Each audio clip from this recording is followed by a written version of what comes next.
കാലം ചെയ്ത ഫ്രാൻസിസ് മാർപ്പാപ്പയുടെ അന്ത്യകർമ്മങ്ങളിൽ തീരുമാനം ഇന്നുണ്ടാകും. കർദിനാൾ സഭയുടെ പ്രത്യേക യോഗം ഇന്ന് വത്തിക്കാനിൽ ചേരും. ചടങ്ങുകൾ എങ്ങനെ വേണമെന്നും സംസ്കാരം എന്ന് നടത്തണമെന്നും ഇന്ന് തീരുമാനമുണ്ടാകും.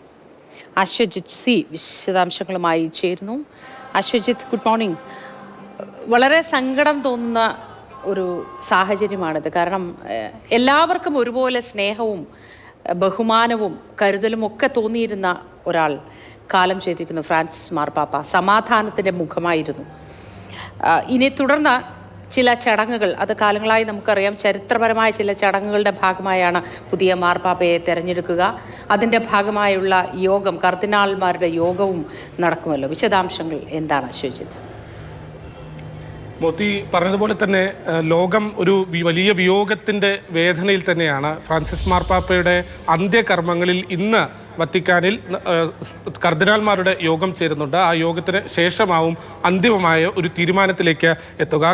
കർദിനാൾമാരുടെ യോഗത്തിൽ പ്രധാനമായും ഒരുപക്ഷെ ലോകം ഉറ്റുനോക്കുന്നതും ഫ്രാൻസിസ് മാർപ്പാപ്പയുടെ ആഗ്രഹമനുസരിച്ച് സെൻറ്റ് പീറ്റേഴ്സ് ബസിലിക്കയിലല്ല അദ്ദേഹത്തെ അടക്കേണ്ടതെന്നും സാന്താ മറിയ ബസിലിക്ക അവിടെയാണ് അദ്ദേഹത്തെ അടക്കേണ്ടതെന്നും അദ്ദേഹം എഴുതി വയ്ക്കുകയുണ്ടായിട്ടുണ്ട്. അതുകൊണ്ട് തന്നെ അതിലൊക്കെ ഒരു തീരുമാനം ഇന്ന് ചേരുന്ന കർദിനാൾ സഭയുടെ യോഗത്തിൽ ഉണ്ടാകും.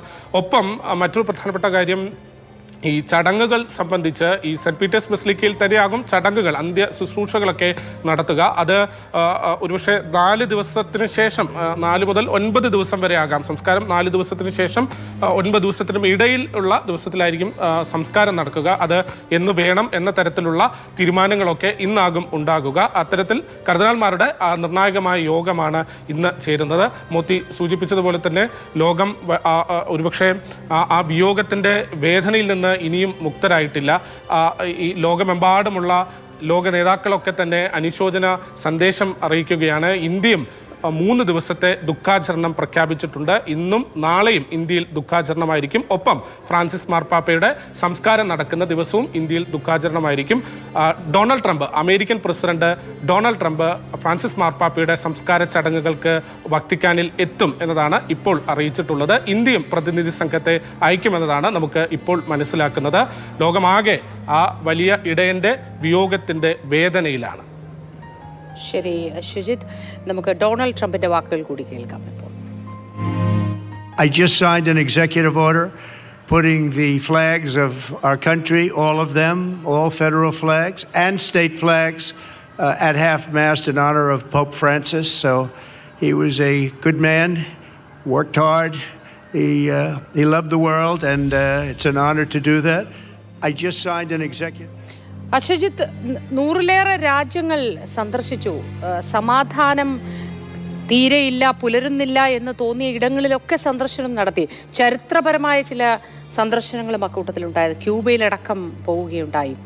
അത്തരത്തിൽ അജപാലനത്തിൻ്റെ ഒരു വേറിട്ട വഴി തന്നെ കാട്ടിത്തന്ന വ്യക്തിയാണ് മാർപ്പാപ്പ, ഫ്രാൻസിസ് മാർപ്പാപ്പ എന്ന് വേണം പറയാൻ, അല്ലേ? തീർച്ചയായിട്ടും മോത്തി, അതുതന്നെയാണ്. സമാധാനത്തിനും സ്നേഹത്തിനും സാഹോദര്യത്തിനുമൊക്കെ മുഖ്യ പരിഗണന നൽകിക്കൊണ്ട് ലോകത്തിന് തന്നെ മാതൃകയായ ഒരു ജീവിതം. അത് അങ്ങനെ അല്ലാതെ ഫ്രാൻസിസ് മാർപ്പാപ്പയുടെ ജീവിതത്തെ നമുക്ക് വിശേഷിപ്പിക്കാൻ കഴിയില്ല. അത്രയേറെ ആഴത്തിൽ മനുഷ്യ ജീവിതത്തിൽ സ്വാധീനം ചെലുത്തിയ വൈദികൻ, അത്രയേറെ ആഴത്തിൽ മനുഷ്യ ജീവനെ തൊട്ടറിഞ്ഞ് അവർക്ക് സാന്ത്വനമേകത്തക്ക രീതിയിലുള്ള തീരുമാനങ്ങൾ പോലും, ഫ്രാൻസിസ് മാർപ്പാപ്പയുടെ പല തീരുമാനങ്ങളും ഒരുപക്ഷെ അദ്ദേഹത്തിൻ്റെ ആ ഭരണ കാലയളവിലൊക്കെ തന്നെ വലിയ അത്ഭുതങ്ങൾ, അല്ലെങ്കിൽ ഒരുപക്ഷെ വലിയ ചർച്ചകളൊക്കെ ആയ തീരുമാനങ്ങളായിരുന്നു. അത്തരത്തിൽ മനുഷ്യന് വേണ്ടി, മനുഷ്യ ജീവിതത്തിന് വേണ്ടി, സ്നേഹത്തിന് വേണ്ടി, സമാധാനത്തിന് വേണ്ടിയൊക്കെ നിലകൊണ്ട ആ മഹാവ്യക്തിത്വം, അതാണ്, ആ സാന്നിധ്യമാണ് ഇല്ലാതായിരിക്കുന്നത്. ലോക കത്തോലിക്ക സഭയ്ക്ക് മാത്രമല്ല, ലോകത്തിന് തന്നെ വലിയ നഷ്ടം തന്നെയാണ് ഈ വിയോഗം. തീർച്ചയായിട്ടും രോഗികളെയും നിരാലംബരായ മനുഷ്യരെയും ചേർത്ത് പിടിക്കുന്ന ദൃശ്യങ്ങൾ എത്ര തവണ നമ്മളെ മനസ്സിനെ വല്ലാതെ സ്പർശിച്ചിട്ടുള്ള കാഴ്ച കൂടിയാണ് അശ്വജിത്ത്.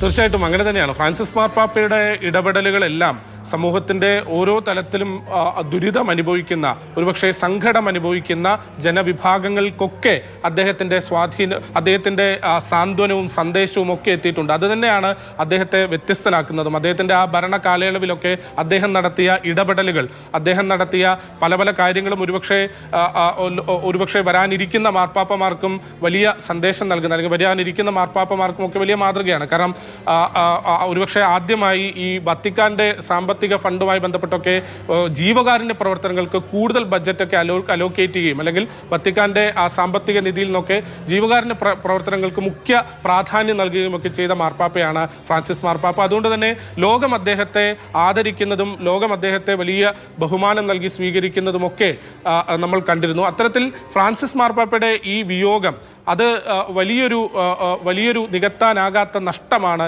ലോകത്തിന് സൃഷ്ടിച്ചിട്ടുള്ളത്. തീർച്ചയായും അശ്വജിത്ത്, നികത്താനാവാത്ത നഷ്ടമെന്ന് എല്ലാ മരണങ്ങളെയും നമ്മൾ പറയാറുണ്ട്. പക്ഷേ മാർപ്പാപ്പ കാലം ചെയ്തപ്പോൾ അത് തീർച്ചയായും നികത്താനാവാത്ത നഷ്ടം തന്നെയാണ്. ലോകമെമ്പാടുമുള്ള ആശരണർക്ക്, ആശ്വാസം ആവശ്യമുള്ളവർക്ക്, സമാധാനം ഇല്ലാത്തവർക്കൊക്കെ ഒരുപാട് ആശ്വാസവും സമാധാനവുമായി ചേർന്ന് നിന്ന ഒരു വ്യക്തി എന്ന നിലയിൽ കൂടി അത് ഏറ്റവും പ്രധാനപ്പെട്ടതാണ്. അജപാലനത്തിൻ്റെ വേറിട്ട വഴികളിലൂടെ സഞ്ചരിച്ച് എല്ലാവർക്കും ആശ്രയവും ശരണവുമായി മാറിയ ഒരു വ്യക്തിയുടെ വിയോഗം അത് തീരാ നഷ്ടമായി തന്നെ തുടരുന്നു. തുടർ നടപടികൾ എന്തായിരിക്കും എന്നത് സംബന്ധിച്ച കർദിനാൾമാരുടെ സഭയാണ് തീരുമാനിക്കുക.